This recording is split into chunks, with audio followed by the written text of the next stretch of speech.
Bapak, Ibu, Saudara-saudari, firman kehidupan bagi kita pada hari ini dari Efesus 6 ayat 14 sampai dengan yang ke-15. Jadi berdirilah tegap, berikat pinggangkan kebenaran dan berbaju zirahkan keadilan. Kakimu berkasutkan kerelaan untuk memberitakan Injil damai sejahtera. Demikian firman Tuhan. Saudara-saudari yang terkasih, Bapak Ibu yang terkasih di dalam Yesus Kristus, jika kita melihat kehidupan kita sebagai orang yang beriman, kita seringkali dihadapkan pada berbagai tantangan ataupun kesulitan di dalam perjalanan kehidupan kita. Dalam Efesus 6 ayat 14 sampai dengan yang ke-15, Paulus menyatakan kepada kita untuk mengenakan perlengkapan rohani yang tersedia di dalam Allah, agar kita dapat bertahan dalam berbagai peperangan atau permasalahan di dalam kehidupan kita. Mari kita lihat Bapak, Ibu, Saudara-saudari, pesan yang ingin disampaikan bagi kita pada hari ini.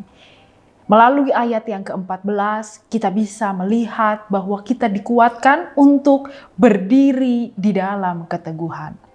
Dikatakan di sini, karena itu berdirilah teguh, berikat pinggangkan kebenaran, dan berpakaikan zirah keadilan.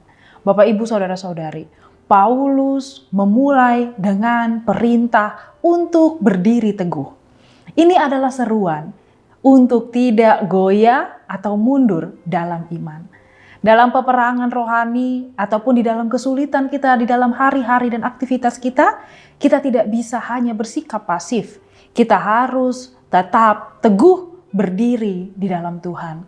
Untuk itu kita membutuhkan sesuatu hal yang selalu berada dekat dengan kita. Dinyatakan di sini yaitu berikat pinggangkan kebenaran.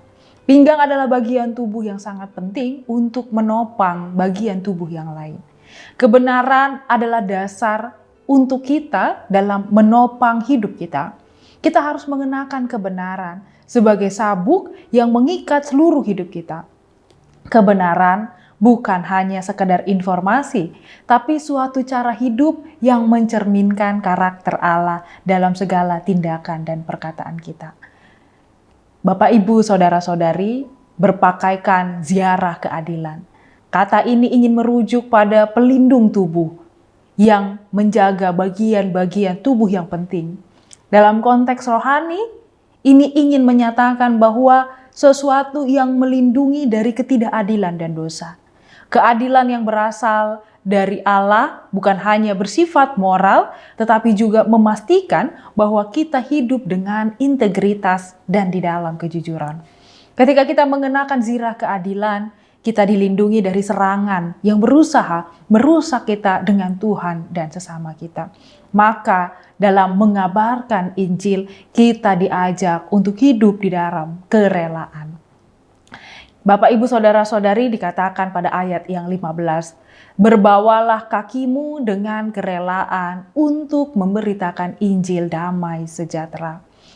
Ketika kita dinyatakan pada ayat yang sebelumnya untuk berdiri teguh dengan kebenaran dan keadilan, langkah selanjutnya adalah berjalanlah di dalam kerelaan untuk mengabarkan Injil.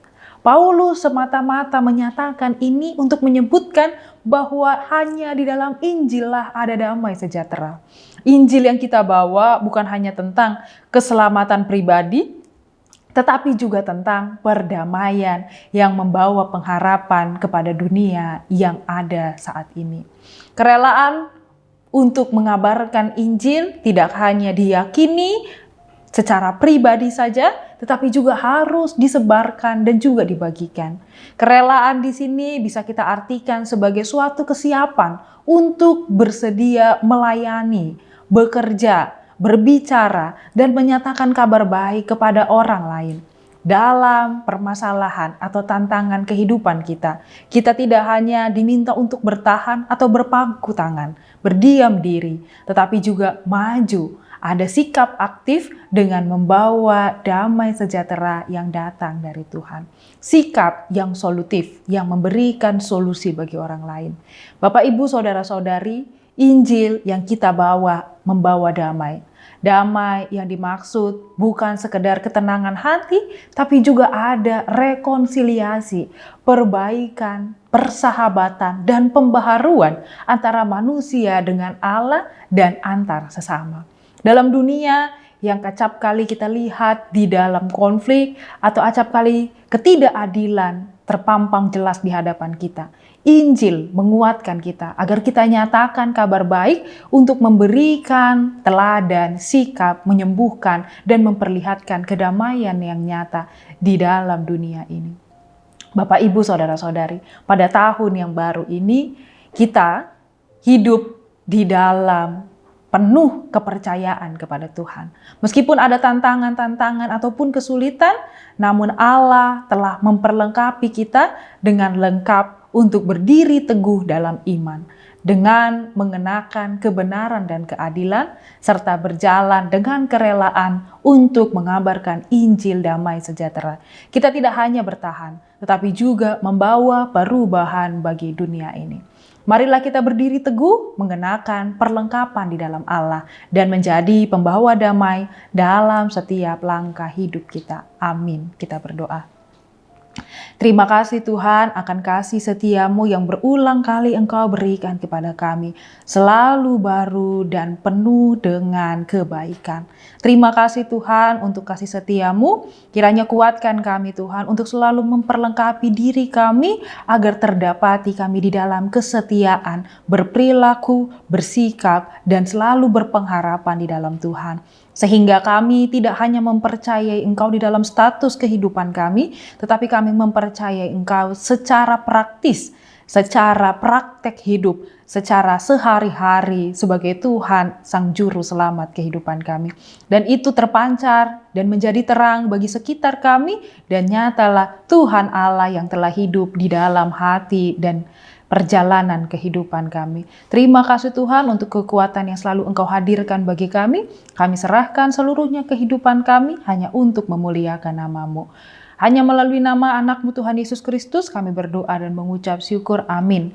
Anugerah dari Tuhan kita Yesus Kristus, kasih setia Allah Bapa dan persekutuan Roh Kudus kiranya menyertai kita semua. Amin.